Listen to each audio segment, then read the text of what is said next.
Welcome to Deep Dive Lab, where we break down and dissect cutting-edge scientific research, from advanced biomedical technologies to breakthroughs in AI, materials science, chemistry, and physics, all told as compelling, easy-to-follow stories. Thanks for having me back. Always great to have you. And today, we are heading out to the very edge of the observable universe. We are indeed. Because usually, when we think about supermassive black holes, our brains immediately go to like Hollywood blockbusters. Oh, yeah. The visual language of cinema has definitely trained us to expect a certain aesthetic, right? Like, we picture something like Gargantua from that movie Interstellar. Like, Just this giant, glowing, cosmic vacuum cleaner sitting squarely in the center of a massive, swirling galaxy of stars. you just assume the galaxy and the supermassive black hole are a package deal. Mm-hmm. Like, if you have a massive black hole, you absolutely must have an incredibly massive galaxy wrapped around it to, feed it and house it. That's been the standard assumption for a long time. But here's a strange question for you to consider today. Why does a supermassive black hole appear to be completely naked, just wandering the early universe without a galaxy wrapped around it at all? It's wild, right? And scientists have actually spotted exactly this phenomenon recently using the James Webb Space Telescope. The JWST. Yeah, the JWST. They have found a black hole that completely breaks the structural rules we thought governed the cosmos. So our mission for this deep dive is to explore a brand new research paper that essentially rewrites everything we know about how black holes and galaxies actually grow. It really does. We are going to look at the intense debate surrounding these early cosmic objects, how scientists finally managed to, put a distant black hole on a scale, and the sheer physical impossibility of what they found when they did. Yeah, and to understand why this particular discovery is so groundbreaking, we have to start with the mystery that had astrophysicists pulling their hair out over the last few years. Right. It revolves around a population of objects colloquially called little red dots. Little red dots, or LRDs, I was reading that they make up roughly 15 to 30% of the early broadline active black hole population. Exactly. And JWST has been spotting them all over the place at the edge of the universe. But what does broadline active black hole actually mean in plain English? Good question.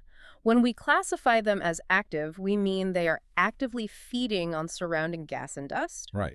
That friction generates immense heat and light, making them visible to us across billions of light years. Like a cosmic lighthouse. Exactly. And the broadline part comes from the light spectrum we receive. The light from the glowing gas is spread out into wide bands, which typically indicates that the gas is whipping around a central gravitational point at extreme velocities. Which brings us to the core problem of this whole thing. Yeah. How do you actually weigh a black hole that is billions of light years away? I mean, you can't just send a probe out there. No, you definitely can't. So historically, astronomers have relied on a mathematical shortcut known as virial relations. Virial relations. Okay, how does that work? Well, you take the width of those broad lines of light. Which tells you the speed of the gas. Right, exactly. And then you measure the brightness of the surrounding region. Then you plug those numbers into a formula. But here is the catch. That formula was carefully calibrated using local modern-day black holes in our own relatively close cosmic neighborhood. Wait, let's unpack that calibration issue. We are taking a shortcut based on the physics of modern local black holes to measure something from the very dawn of the universe. Yeah, that was the standard practice. But that sounds like trying to guess someone's exact body weight just by looking at the size of the winter coat they're wearing. Or, I don't know, trying to calculate the weight of a T-Rex using math calibrated on modern pigeons. That is a perfect analogy. The environment, the scale, the evolutionary stage. But they're completely different. Completely different. So naturally, many within the astrophysical community shared your exact skepticism. I would imagine so. It ignited a massive controversy. Critics argued that applying these local virial relations to little red dots was just a fundamental error. Like the math just wouldn't work. Right. Different theoretical models suggested that by relying on this modern math, we might be overestimating the mass of these early black holes by up to a factor of 100. 100 times off. Wow, that isn't just a rounding error. That is an entirely different class of object. Exactly. But the skepticism actually went even deeper than that. Some researchers proposed that the broad lines of light we were seeing, the very foundation of our velocity measurements, weren't actually caused by the intense gravity of a supermassive black hole at all. Wait, really? Yeah. They suggested an entirely different mechanism was creating an optical illusion. An illusion?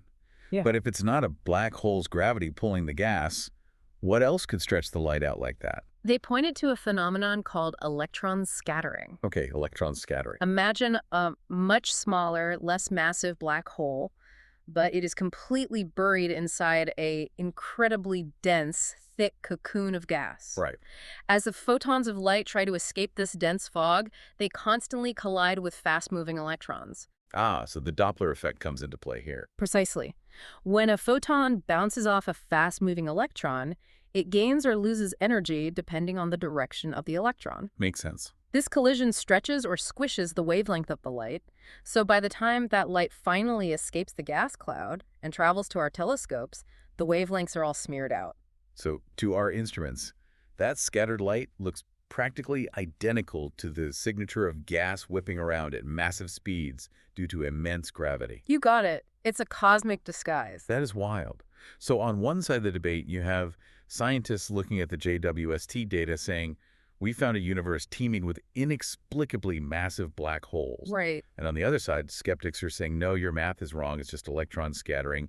And these objects are actually quite small. Exactly, a huge standoff. And resolving a cosmic standoff like this requires a direct dynamic measurement. You need to bypass the brightness estimates completely. Yeah, you have to bypass the brightness estimates and the controversial math shortcuts and directly track the physical movement of the gas using gravity alone. And how scientists achieve this is where the story gets really, really interesting. Oh, it's brilliant. Because we are looking at this groundbreaking paper published in May 2026 in the prestigious journal Nature, right? That's the one. And the investigation was led by Dr. Ignace Baluz and his colleagues from the Kavli Institute for Cosmology at the University of Cambridge, alongside a massive international team. Yeah, a huge collaborative effort. Their target was a specific little red dot designated Abell 2744 QS01. We can just call it QS01 for short. Good idea. So this object is located at a redshift of 7.04. And translating that redshift into time, for those following along, we are capturing light that has been traveling for over 13 billion years. Right. We are seeing QS01 as it existed a mere 700 million years after the Big Bang, where the universe had barely begun to form structure. It was in its absolute infancy. But here's the thing. Studying an object that distant with the level of precision required to settle this debate? It's impossible, right? Normally, yes. It's beyond the physical limits of our current technology. But the team got a remarkably lucky breakthrough, a phenomenon called gravitational lensing. A cosmic magnifying glass. Exactly. Between our telescope and QS01 sits this massive cluster of galaxies, and the sheer mass of this intermediate cluster literally warps the fabric of space-time, bending and magnifying the light from the little red dot behind it. Oh, wow. So nature just gave us a free lens upgrade. Pretty much. For QS01, this gravitational lens sheared and magnified the image by a factor of 3.5. And that extra magnification gave JWST's NIR SPEC instrument, which is a highly sensitive spectrograph, the actual resolving power to capture data that would otherwise be completely smeared together. Right, so now they had the resolution, but the researchers still needed to track the actual gravitational pull of the black hole. Right, getting past the illusion. So to do this, they focused on something very specific. Narrow H-alpha gas lines. Hydrogen alpha. Yeah. So when hydrogen gas is heated, it emits light at a very specific red wavelength. Right. And if we know the exact wavelength it's supposed to be, we can look at how much that line is shifted in the telescope data to tell us exactly how fast the gas is moving toward or away from us. Exactly. But measuring that shift at such extreme distances requires a really advanced technique called spectroastrometry. Spectroastrometry. Yeah. Instead of just looking at the total light, they track subpixel spatial shifts. Let's break that down for everyone, because that sounds complicated. Imagine trying to see if a car's headlights are moving slightly left or slightly right when the car is like 50 miles away. You wouldn't be able to see it. Right. You physically cannot see the car move across your camera's pixels because it's just too small. Exactly. But if you isolate the light mathematically, you can calculate that the center of the blue shifted light is offset from the center of the red shifted light by a fraction of a single pixel. That's a great way to picture it. By tracking these tiny subpixel shifts, they mapped out the velocity of the gas at different distances from the center. And then they fed this data into a sophisticated 3D kinematic modeling framework called MOK-A3D, right? Yeah, MOK-A3D. This software builds a self-consistent three-dimensional model of the gas dynamics, accounting for the angle we are viewing it from and, any instrumental blurring from the telescope. So they aren't just guessing based on the brightness of a glowing cocoon anymore. Not at all. They are tracking the raw gravitational mechanics of the gas. And when they ran the data through MOK-3D, they found what astrophysicists call a Keplerian rotation curve. Yes.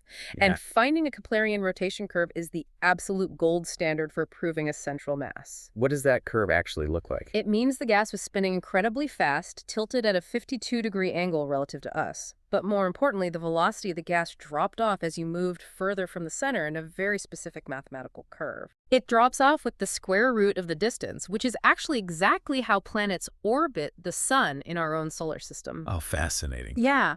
The physics dictate that this gas is orbiting a single incredibly massive point. Okay, wait. Before we definitively declare it a black hole, couldn't this just be a really, really dense cluster of stars? That's a fair question. Like, if you pack enough mass into the center of a galaxy, something like a nuclear star cluster, wouldn't the combined gravity of all those stars make the gas spin the exact same way? Well, the researchers rigorously tested that exact scenario. They did. Yeah.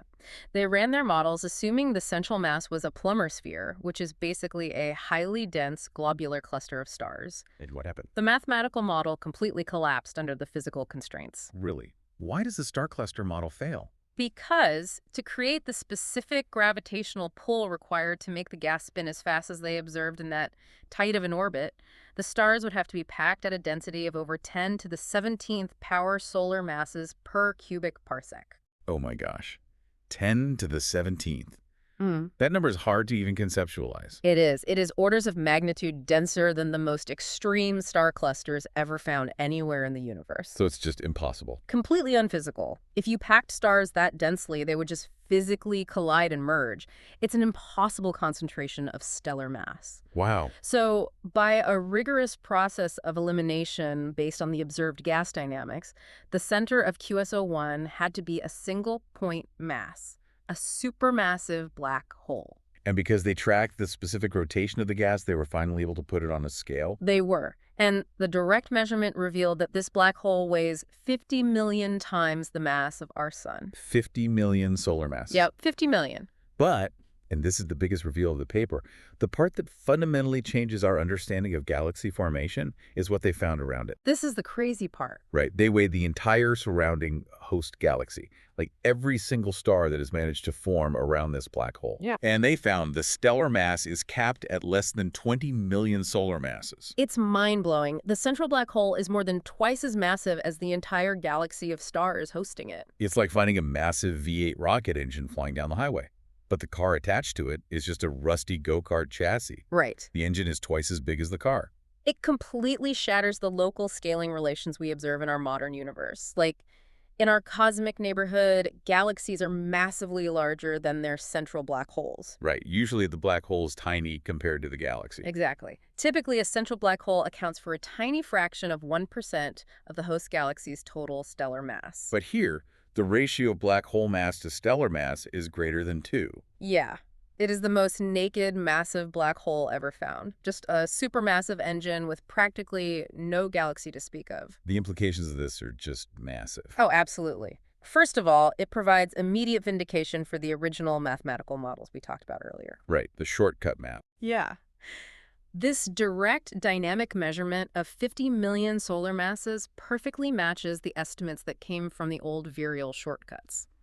So the dinosaur in the pigeon math actually worked out. We weren't overestimating the masses of these little red dots. We were not. The early universe really is populated by these impossibly heavy black holes, and it entirely rules out the electron scattering illusion theory. Definitively rules it out. So, okay, there is also a fascinating detail in the paper regarding the black hole's current state of activity, right? Yes, there is. So by comparing the amount of light emitting from the accretion disk to the newly confirmed mass of the black hole, the researchers calculated its Eddington ratio. Right, the Eddington limit, which is essentially the speed limit for how fast a black hole can feed. Exactly. Because as a black hole consumes matter, the friction generates intense radiation. And if it feeds too fast, The outward pressure of that radiation becomes stronger than the inward pull of gravity, and it ends up blowing away the very gas it is trying to consume. You explained that perfectly. So for a black hole to grow rapidly, you would expect it to be feeding at or near 100% of its Eddington limit. But the researchers found QSO-1 is currently operating at only 1 to 2% of its limit. It is essentially starving. This 50 million solar mass beast got incredibly massive, incredibly fast, and now it's just sitting in the early universe, completely dormant, with hardly any stars around it to keep it company. And this dormancy forces us to rewrite cosmic history. Because it settles an old debate, doesn't it? It really does. For decades, astrophysicists have argued over this cosmic chicken or egg scenario. Which came first? Exactly. Did a massive cloud of gas form a giant galaxy of stars first, and then the dense center eventually collapsed to birth a black hole? Or did the black hole form first, and then its gravity pulled in the surrounding material to build a galaxy? I mean, the galaxy first model always felt more intuitive to me. Yeah. You build a house, and then you put the furnace in the middle. That's how a lot of people thought about it. But this discovery points heavily toward black hole primacy. Black hole primacy. Yeah, black holes formed and grew earlier than their host galaxies. In QSO-1, the black hole is fully formed and massive, but the galaxy is barely a fraction of its size. But how does a black hole build a galaxy around itself? Does its gravity just slowly drag in, passing gas clouds over billions of years? Oh, it's much more violent than that. Really? Yeah. As these early massive black holes fed, they shot out intense jets of radiation and magnetic energy. These jets just slammed into the surrounding pristine gas in the early universe, compressing it. Oh. And that compression triggers the gas to collapse and ignite into stars. The black hole is effectively acting as the gravitational anchor and the forge for the galaxy that will eventually surround it. But wait, that raises a really profound timeline problem. Right. If the galaxy wasn't there to feed it initially, how did the black hole get to be 50 million times the mass of the Sun, just 700 million years after the Big Bang? There physically wasn't enough time for a normal star to collapse and slowly grow that big. That is the big question. Pushing the physics to explain this requires what astrophysicists call heavy seeds. Heavy seeds, yeah. Normally, a black hole is born when a single massive star runs out of fuel and collapses. That creates a light seed, maybe 10 to 100 times the mass of our sun. Right. But to explain QSO-1, we need an entirely different formation mechanism. A mechanism that bypasses stars entirely. Exactly. One theory is the direct collapse of a massive, pristine gas cloud. Okay.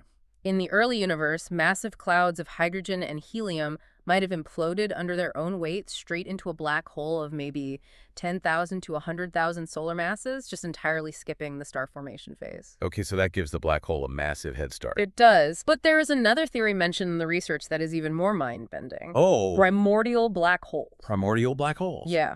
This theory suggests that the seed for this massive object didn't come from gas collapsing at all. It formed in the very first fraction of a second after the Big Bang. Wait, in the first second. Uh-huh. But the universe wasn't even made of matter as we know it then. It was just this hyperdense, unimaginably hot soup of fundamental particles. Exactly.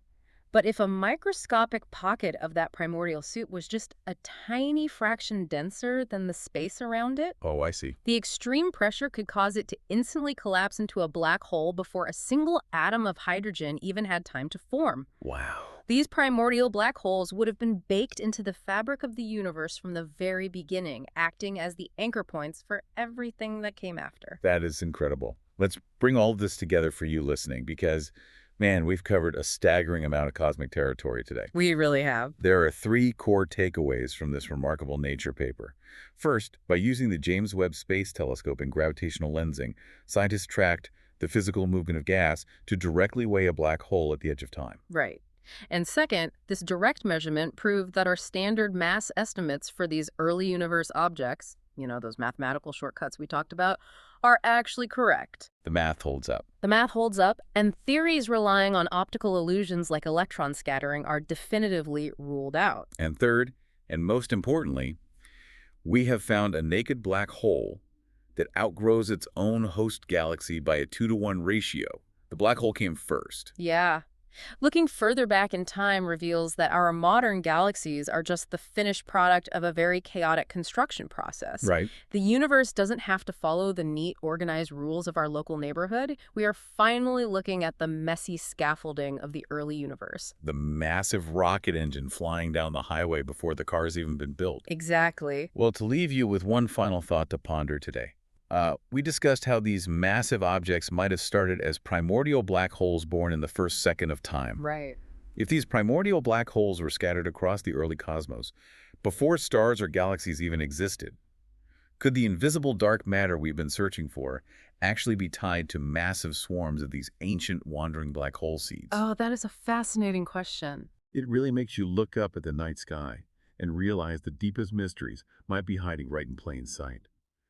Thank you so much for joining us on this journey today.